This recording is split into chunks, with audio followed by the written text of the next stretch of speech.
What's going on? It's your boy Sermon at Sermon's Domain on Twitter. In 2016, we've been watching T.I. slowly transition into becoming the voice for the community.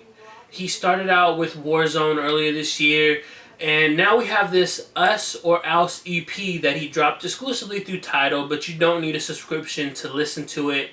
I think that's like the best plan because it's a very important EP, and I would hate that people don't hear it because it's locked behind a streaming service that they don't have. For T.I., this was the natural change that he needed. He's getting older, so you can't just rap about the trap all the time. I think it loses its luster at some point, especially, you look at artists like Jeezy and 50 Cent, like still popular artists, don't get me wrong, but they don't capture the magic of when they first came on the scene.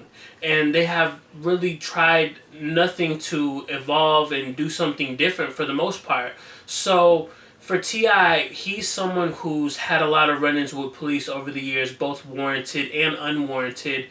And he's been able to see like firsthand what's going on in America. The police brutality, the racism. And that's all what Us or Else is built around. I think the production deserves highlighting because you listen to these beats and they're exactly what you'd expect T.I. on. One of my writing buddies, Yo, over at DJ Booth, wrote an article and he highlighted how T.I. would have used these beats differently if this was a totally different year. And I 100% agree with that. But at the same time, I like that he stuck to the same production because it's easier for people to engage if it doesn't sound like T.I. is going completely left field.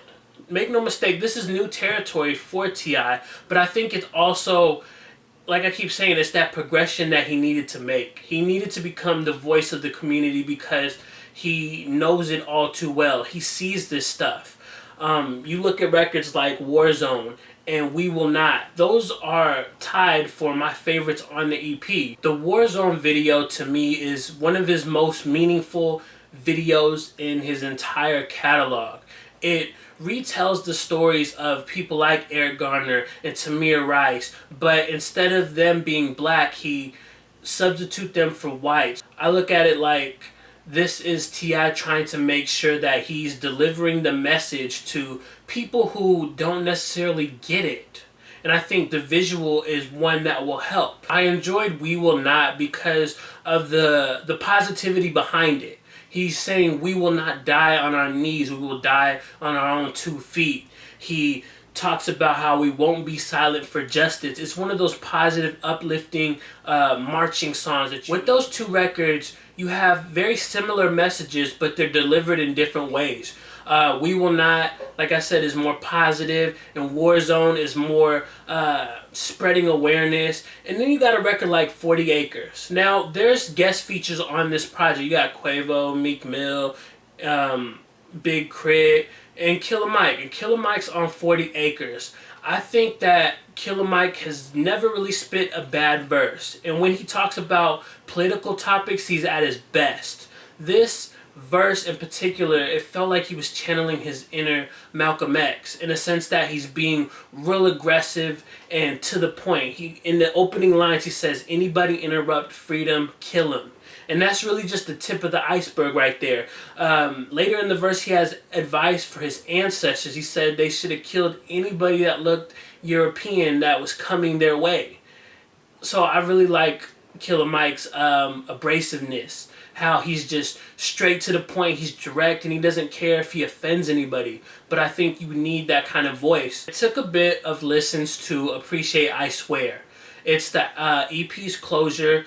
And the record itself is T.I. pretty much exploring like his life as a celebrity, as being famous. And I think how it kind of disconnects you from your roots, from your hood, from your community, from what's going on in the world, because you have all this money and you're safe.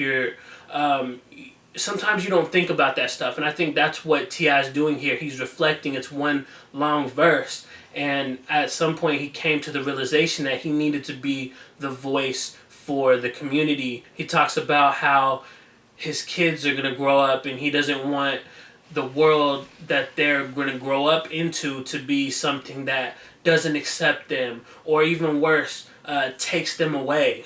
So I I think the only thing about that record that I really didn't uh, enjoy was the fact that he talks at the end. I think it would have been just most powerful if he had ended after like a minute and 30 something when the verse ends. Because the last line is about how they being like the government in America would rather see him in prison, and I think that would be a powerful note to end on.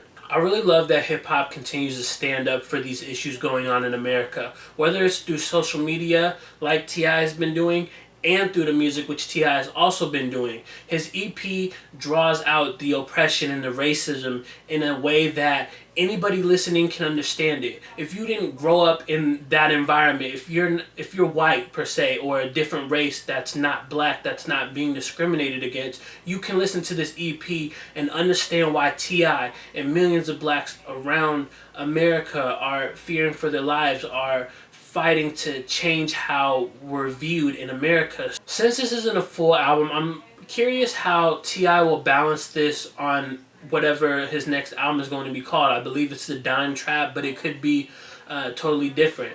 Obviously, we'll get some of the old T.I. because he's not going to completely abandon those trap roots, but I want to see how he blends it with stuff that's political, stuff that's about what's going on in America, because I don't think Us or Else is the last we've seen of T.I. acting as a voice in hip-hop. So those are my thoughts on T.I.'s Us or Else EP.